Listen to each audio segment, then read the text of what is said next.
retrouvons Tano et son top de l'actu. Bonjour Tano, ça va bien? Bon, alors on va peut-être essayer d'étayer le propos. Alors tu as regardé l'hommage à Charles Aznavour au moins? Non. Oui, alors bon, l'hommage était très beau, mais j'ai trouvé que la reprise de la chanson Emmenez-moi par la garde républicaine sonnait trop militaire. Le rendu était finalement très proche de Tiens, voilà du boudin. Non, mais qui au demeurant serait parfait pour l'hommage à Marine Le Pen. Mais Et surtout, je voyais bien qu'Emmanuel Macron était déçu. Il aurait préféré une reprise de J'habite seul avec maman. C'est vrai, évidemment. Son éloge funèbre était quand même beau, non? Oui, en effet, Bruno. Et j'ai moi aussi envie d'en prononcer un, si tu veux bien. Vas-y, je t'en prie. Charles Aznavour a chanté avec Elton John, Sting, Frank Sinatra, pour finalement passer la dernière journée de sa vie avec Michel Leb. Quelle tristesse! C'est un peu comme si tu mangeais un dessert de Pierre Hermé, mais que la dernière bouchée était son gland. Oh non! Charles Aznavour, c'est avant tout des records. En 75 ans de carrière, il a signé plus de 600 chansons, 400 musiques et 6382 couches.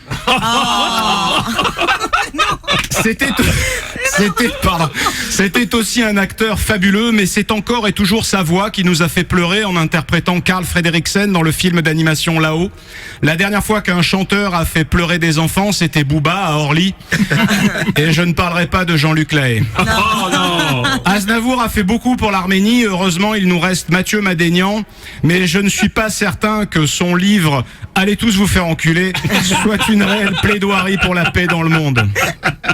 Dès 1972, Charles Aznavour a dénoncé l'homophobie, alors que Christine and the Queen nous casse juste les couilles. Charles Aznavour s'est battu pour le droit des femmes, alors que Christine and the Queen nous casse juste les couilles. Et surtout, Charles Aznavour avait des mélodies extraordinaires, alors que Christine and the Queen, grâce au logiciel Logic Pro, nous casse juste les couilles. Au début de sa carrière, les journalistes disaient de Charles Aznavour qu'il était petit, moche et qu'il avait une voix horrible.